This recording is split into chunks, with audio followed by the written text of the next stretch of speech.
ආයුබෝවන් සුබ දවසක් සන්ඩේ ෆාමර් YouTube නාලිකාවට අදත් අපි ඔබ සියලු දෙනාම සාදරයෙන් පිළිගන්නවා. ඔන්න අද අපි අරන් ආවේ ඕගොල්ලන්ට ගොඩක් ප්‍රයෝජනවත් වෙයි කියලා හිතන වීඩියෝ එකක්. අපි කොයි කවුරුත් එළවලු කඩේට පොළට ගියාම කොළමිටියක් අරගන්නව නේද? ඉතින් අද අපි අරන් ආවේ අපේ වත්තේ අපි කොහොමද මුකුණු වෙන්නයි කංකුණුයි පාතියක් දාගත්තේ කොහොමද කියලා ඔයාලට පෙන්නන්න. ඉතින් වැඩි කතා නැතුව අපි යමු මේ පාතිය කොහොමද හදාගත්තේ කියලා බලන්න. එහෙනම් දිගටම අපිත් එක්ක රැඳිලා ඉන්න කියලා මම ආරාධනා කරනවා. ඉතින් අපිව subscribe කරන්නත් අමතක කරන්න එපා. මේ ඔයාලට වඩා සමීපතම YouTube නාලිකාව Sunday Farmer.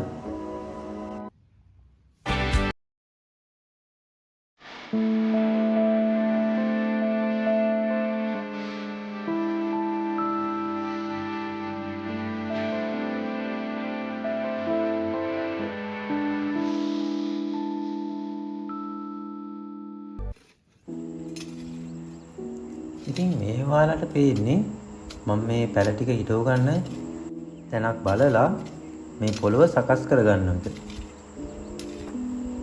පොළොවට වතුර ටිකක් එහෙම දාලා තමයි මම දැන් මේක කපන්න ගත්තේ. මොකද පස් ටිකක් වේලිලා කර වෙලා හොඳටම හයි වෙලා තියෙන්නේ පොළව. ඉතින් මම මේක දිගටම මේ වැඩේම තමයි යන්නේ. ඉතින් ඒක නිසා මම මේ වීඩියෝ එකේ ස්පීඩ් එක පොඩ්ඩක් වැඩි කරනවා. ඉතින් මේ විදිහට අඟල් 3 කාලක් වගේ පොළොව ටිකක් හාර ගන්නවා. ඒ හාර ගන්නේ මොකද කියලා අපි ඉස්සරහට බලමු.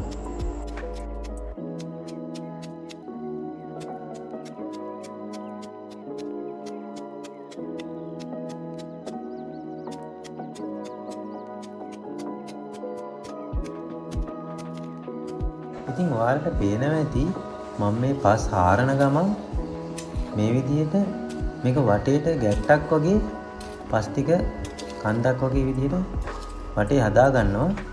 ඉතින් මම මේ විදිහට මේ හදාගන්නේ මේක සාමාන්‍ය පොළවෙන් මේක වෙන් වෙලා හිටින්නත් වැස්ස කාලෙට මේක ඇතුළට වතුර ගලාගෙන එන එකත් අඩු වෙන්න තමයි. ඉතින් එහෙම දාපුවාම අපිට මේ පාත්තියයි මේකේ අනිත් සාමාන්‍ය පොළොවයි අපිට මේකෙන් වෙන් කරලා අඳුර ගන්න පුළුවන්.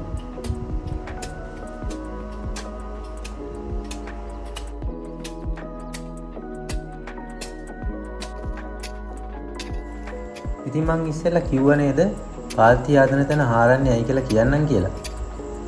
ඉතින් මේ තියෙන්නේ පරණ වෙච්ච හුණු වලක කළු පාට පස්. මේක ගොඩාක් හොඳ පෝර. ඔයාලට පේනවා ඇති මේක කළු පාට පස් జాතියක්. ඉතින් මම කරන්න යන්නේ අර හාරගත්ත මගේ පාත්තියට මේ පස් වලින් යම්කිසි ප්‍රමාණයක් වෙනකම් පුරවලා මේ පාත්තිය හදාගන්න. ඉතින් මම මේ විදිහට විල් බැරක් එකකට මේ විදිහට පස් පුරවලා පස් විල් බැරක කීපයක් ගෙනත් දානවා. ඔයාලට මේ පේන්නේ මම මේ පස් ටිකෙන් ටික අරන් ඇවිත් මේ පාත්තිය හදාගන්න ඒවා දානවා. ඔයාලට පේන ඇති මේ පස්වල සමහර තැන්වල පොලිතින් කෑලි එහෙම තියෙනවා. ඉතින් මම ඒවා හැම එකක්ම එකින් එක අරන් දාලා තමයි පැල හිටවන්නේ. මේ හැම පොලිතින් කෑල්ලක්ම පැල හිටවන්න කලින් අරන් දාන්න ඕනේ. හරි. දැන් පස් පුරලා ඉවරයි.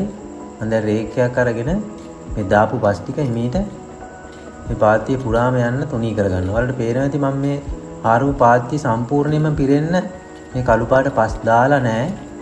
යම්කිසි ප්‍රමාණයකට විතරයි මම මේක දාලා තියෙන්නේ. මම මේ පස් දාගත්තේ මේ පස් වල අපේ ඊටෝන භෝග වර්ග ඉක්මනින්ම හැදෙනවා. හරි. මම මේ වීඩියෝ එක ටිකක් ස්පීඩ් කරලා තියෙන්නේ. හරි අපි බලමු ඊළඟට මොකද්ද කරන්න කියලා මේ පස් ටික තුනී කරගත්තට පස්සේ.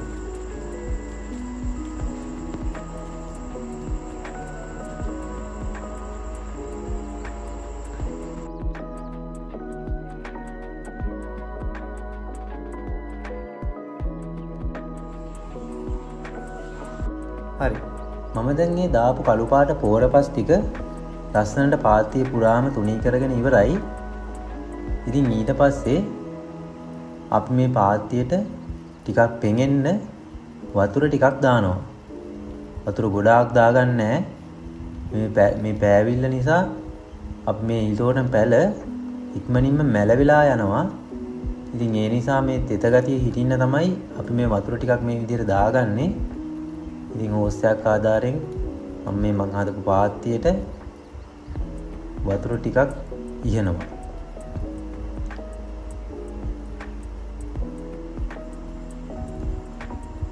ගානකට තමයි මම මේ වතුර දාගන්නේ. මොකද ගොඩක් දාගත්තොත් එහෙම මේ පාත්තිය මඩ වෙලා අපිට පැල ටික ඊටව ගන්න බැරි වෙනවා.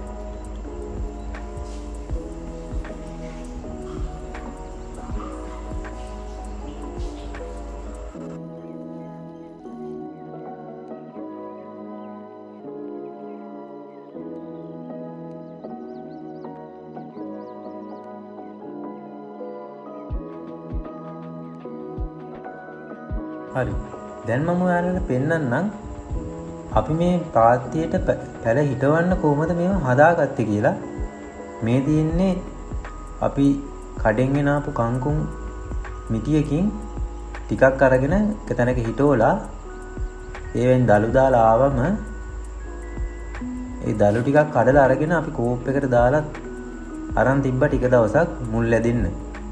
අපි බලමු මේ මුල් ලැදීද කියලා. හරි. ඔව් මේ තියෙන්නේ දවස් 4කට විතර 3කට 4කට විතර පස්සේ මේවා ලස්සනට මුල් ඇදිලා තියෙනවා. දැන් මේවා හිටවන්න සුදුසුයි.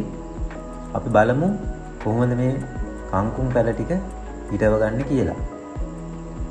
ඉතින් එකින් එක මේ විදිහට අරගෙන මේ මුල් හොඳට ඇවිල්ලා තියෙන ටික අතින් පොඩි වලක් හදලා මේට යට කරනවා. ඔයාලට පේනවා ඇති අර අපි වතුර දැම්මේ ගානකට ඒ වතුර දාලා තියෙන ප්‍රමාණ නිසා මේක වැඩි මඩ වෙලා නැහැ. අපිට වැඩේ කරගන්න පුළුවන් තරමට විතරක් මේ පාත්තියේ මේ තෙත ගතිය රැඳිලා තියෙනවා.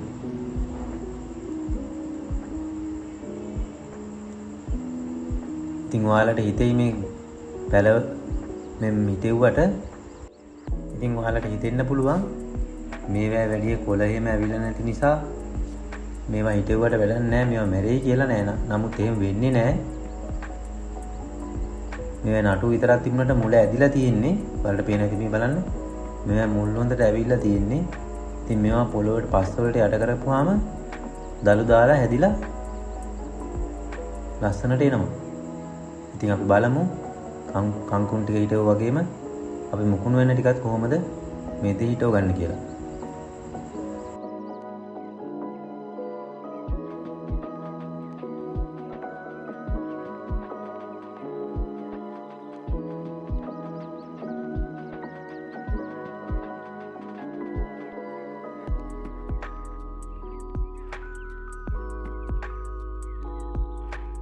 මේ තියෙන්නේ අපි ගත්ත මුකුණු වෙන්න පැල ටික. ඒවත් හොඳට මුල් ඇදිලා තියෙන්නේ. ඒවා නම් අපි වතුරට දාලා නෙමෙයි ගත්තේ. ඒවා හිටවලා තිබුණ තැන් වලින් අපි ගලවලා මේ විතර අරගෙන තමයි අපි හිටවන්නේ. ඒවත් හොඳට මුල් ඇදිලා තියෙන මුකුණු වෙන්න පැල ටිකක් තමයි අපි ගත්තේ. ඉතින් එක පෙලකට වගේ අපි මේවා හිටව ගන්නවා. මොකද හැදුනම අපිට කපා ගන්න ලේසි. තනින් තන ආගියතේ වගේ හිටෙවොත් එහෙම අපිට මේවා කපනකොට ඒක ආරියට වැඩි කරගන්න බැරි වෙනවා.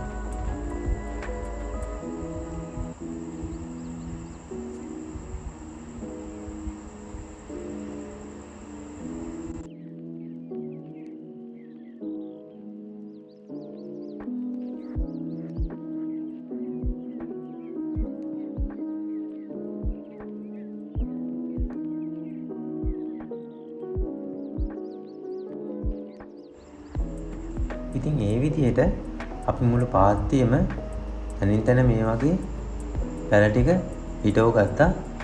අපි බලමු සති දෙකකට 3කට විතර පස්සේ අපේ පාත්තියට මොකද වෙලා තියෙන්නේ කියලා.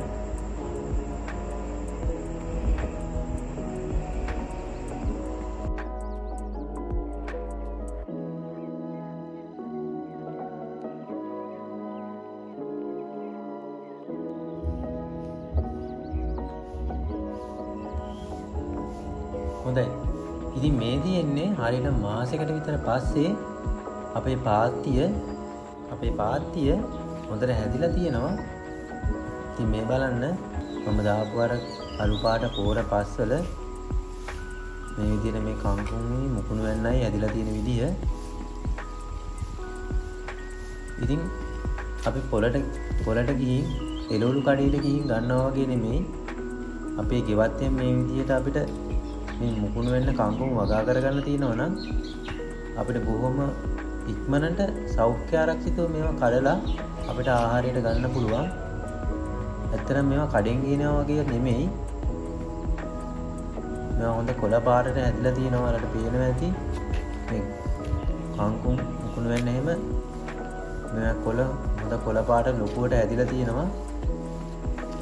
ඉතින් මේ විදිහට මෙව හැදුවා වගේම මේවා තනින් තන තනකොළ හැදෙනවා. ඒවා කඩලා අයින් කරන්න ඕනේ. කරලා ඉවත් කරන්න ඕනේ. නැත්නම් මේ මුකුණු වෙන්න වහගෙන ඒ තනකොළ ගස් හැදෙනවා. ඉතින් මේවට වතුර දාන්න ඕනේ. පෝර නම් ඇත්තටම අත්‍යවශ්‍යම නැහැ. මේ දාපු මම මේ කළු පාට පෝර පස්සේ මේක හොඳට හැදෙනවා. මේවට විවිධ දිලීර එක සත්තු ක්‍රමීන් මේ කොළ කනවා. ඉතින් ඒවට ක්‍රමීන් එලවන්න කෘමිනාශක ගහන්න ඕනේ. ඉතින් ඒවා ඇත්තටම මේ රසායනික කෘමිනාශක නෙමෙයි. අපි විතරම හදාගන්න කෘමිනාශක. ඉතින් අපි ඒ වගේ මේවා සාත්තු කරන වීඩියෝ එකකිනුත් අපි ඉක්මනට හමු වෙමු. ඉතින් අපිත් එක්ක දිගටම රැඳිලා ඉන්න. අපිව subscribe කරන්නත් අමතක කරන්න එපා. ඉතින් අපි මේ වගේ තවත් ලස්සන වීඩියෝ එකකින් ඉක්මනින්ම හමු වෙමු. අපි Sunday Farmer YouTube channel එකට. ගිහින් එන්නම්. සුබ දවසක්.